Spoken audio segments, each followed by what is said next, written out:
Antes de comenzar te advierto que este vídeo no contará con la moderación que caracteriza a este canal, debido a que el tema del que hablaremos hoy es uno que difícilmente podemos explicar con calma, vista la idiotez del grupo social del que hablaremos, por lo que, en caso de que seas alguien sensible, o una de las viejas ridículas que conforman el grupo del que hoy se hablará, te pedimos amablemente que te largues, porque la verdad ver tus lloriqueos en la caja de comentarios nos daría bastante flojera. Dicho esto, comenzamos.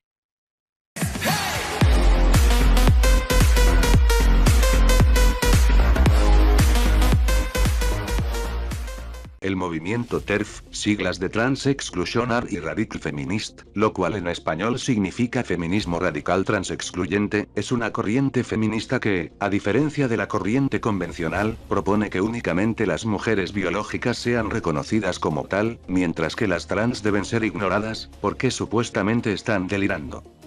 Uno podría creer de primera impresión que, entre los grupos sociales discriminados, y considerando su discriminación, aprenderían a practicar un respeto mutuo y no discriminar, pero la verdad es que para que eso se logre se necesita, aunque sea el uso de medio cerebro, pero las TERF obviamente no saben usarlo. Y es por esa idiotez, y el odio irracional que tienen ese montón de viejas merluzas, que a ese movimiento también se le ha catalogado como feminismo crítico de género o radfem. Y a pesar de lo polémico que ha sido este movimiento desde los inicios del Internet, la verdad es que ha sido rebatido desde hace mucho tiempo. Se originó durante la década de 1970, y nunca ha tenido muchos simpatizantes, pero sí los necesarios para seguir hasta estos días en los que gran parte del feminismo los considera externos a este y sus ideales de tolerancia e igualdad. De acuerdo con las TERF, únicamente las mujeres que nacieron con genitales femeninos son víctimas del patriarcado que deben liberarse, dejando de lado a transgéneros y transexuales, quienes no han vivido todo lo que vive una mujer, por lo que son excluidas del movimiento y la lucha en sí. De forma somera e hipócrita podrían definirlo como el feminismo para las mujeres de verdad, aun y cuando es opuesto a una de las máximas del feminismo, que el feminismo es igualdad entre géneros. Es una corriente tan idiota, que incluso las feministas normales, las que sí tienen cerebro, detestan a esa bola de viejas transfóbicas y pazguatas. Disfrazan un discurso de odio como si fuera una proclama por la igualdad, aun y cuando ello implica una opresión total contra las mujeres trans, a quienes estas acéfalas califican como gente que delira, usando su absurda frase ser mujer no es un sentimiento. Y lo hacen desde la subjetividad, metiendo sus sesgos ideológicos, e ignorando por completo lo que la comunidad científica ha dicho respecto al origen de la transexualidad.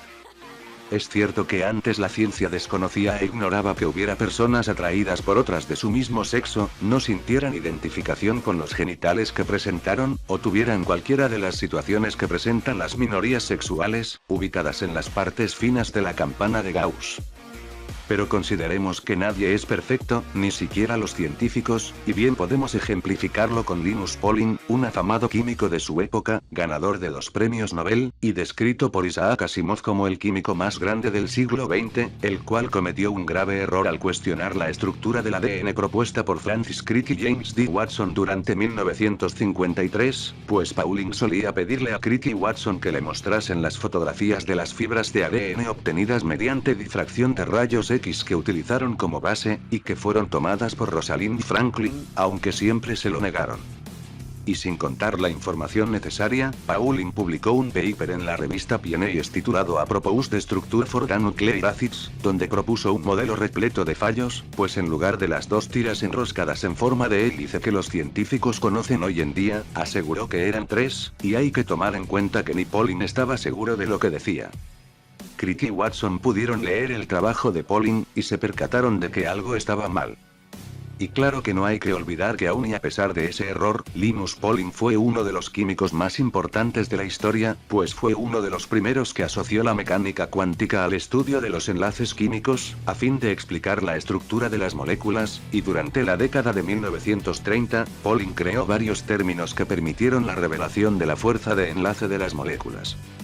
Y aunque su modelo de la estructura del ADN era erróneo, sirvió de inspiración para quienes después propusieron el modelo de la doble hélice como estructura correcta del ADN. Eso último lo digo porque no es el único tema con el que la comunidad científica ha cambiado de parecer. Otro tema que los científicos ven de una forma diferente en la actualidad es el de las orientaciones e identidades sexuales, porque recordemos que antes la Organización Mundial de la Salud, junto a textos médicos de renombre global como el Manual Diagnóstico y Estadístico de los Trastornos Mentales de la Asociación Psiquiátrica Estadounidense, veían tales condiciones como trastornos o defectos mentales ocasionados por traumas de la infancia o una educación nula, o por una moda, o tonterías que se quitaban a golpes.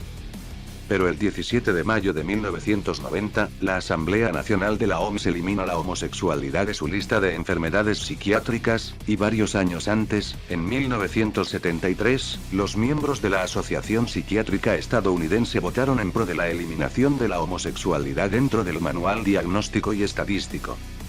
Tras décadas de ardua investigación, la ciencia actual establece que en lo que al sexo respecta existen tres fenotipos biológicamente condicionados: el fenotipo sexual, la sexualidad y la identidad de género, aunque los psicólogos llegan a diferenciar 5 categorías, al separar la sexualidad en atracción física y emocional, y agregando la expresión de género a la identidad de género, la cual puede diferenciarse, pues alguien no binario bien puede sentir comodidad vistiendo de forma masculina o femenina. El desarrollo de estas categorías inicia con el reparto de cromosomas sexuales, pero del primer paso al último, la expresión del fenotipo, el camino es amplio y complejo, y depende de factores genéticos, epigenéticos, bioquímicos y hormonales que determinan el resultado y solo se conocen parcialmente. Y aunque estos procesos tienen una dirección mayoritaria, las desviaciones que pueden presentarse y generan gradaciones en el fenotipo producen la variabilidad minoritaria humana reconocida como normal. Hablando sobre los factores bioquímicos y hormonales, aunque sea obvio, debe mencionarse que no únicamente son los del individuo, sino también los maternos, el ambiente hormonal y genético del útero durante la gestación. Los factores epigenéticos involucran los procesos de regulación genética que cambian el ADN sin alterar su estructura, pudiendo pasar de padres a hijos al ocasionarse sobre todo por las dietas o la exposición a factores medioambientales. Seguramente han escuchado que, dentro de familias de varios hermanos, es más probable que los últimos presenten una orientación sexual distinta a la convencional, y eso se debe a que, con cada parto, el estado bioquímico y hormonal del útero de la madre va cambiando.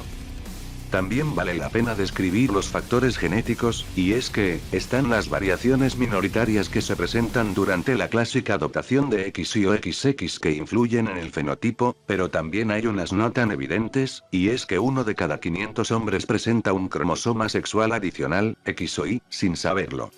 Asimismo, gran parte de los cromosomas que definen los fenotipos sexuales controlados por los cromosomas no están dentro de estos, sino en los 22 restantes, los autosómicos. Son factores como esos y otros que se conocen o se conocerán los que establecen el resultado fenotípico final respecto a sexo, sexualidad e identidad de género.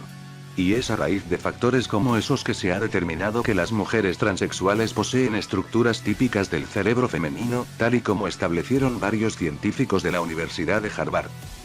Por si eso fuera poco, la Universidad Médica de Viena ha mencionado que la identidad de género puede ocasionarse desde el cerebro, pues las microestructuras de conexiones neuronales difieren entre hombres y mujeres, aunque los transexuales se ubican en un intermedio entre ambos sexos. Aquel estudio estuvo dirigido por el investigador Rupert Lanzenberger y se publicó dentro de la afamada revista Journal of Neuroscience, y esas conexiones neuronales vinculadas con la identidad de género pudieron observarse tras revisar a varias personas transexuales, junto a varios sujetos de control masculinos y femeninos, identificados con su sexo biológico. Por lo que podemos decir que la transexualidad no es ningún delirio, es el resultado de alteraciones fenotípicas que se presentan durante la gestación y la vida del individuo, vistos varios factores biológicos del individuo y maternos. Aunque claro, creo que podemos hacernos una idea de por qué las feministas TERF odian tanto a las mujeres trans. Y lo más triste es que estas idiotas, con su absurdo odio disfrazado de libertad, ocasionan que mucha gente transexual decida acabar con su vida por miedo al rechazo de la gente. Ignorando por completo que la comunidad científica ha dado pruebas de sobra que corroboran los factores biológicos que suscitan la transexualidad. puesto que esa bola de viejas idiotas apenas si saben hablar, y aún así se sienten con la capacidad de mejorar las cosas, cuando en realidad su cerebro es tan diminuto que no les hace ver que, en lugar de beneficiar, afectarán a la sociedad, y suscitarán que el feminismo sea mal visto. No por nada las feministas que sí usan bien el cerebro condenan en todo momento a las TERF.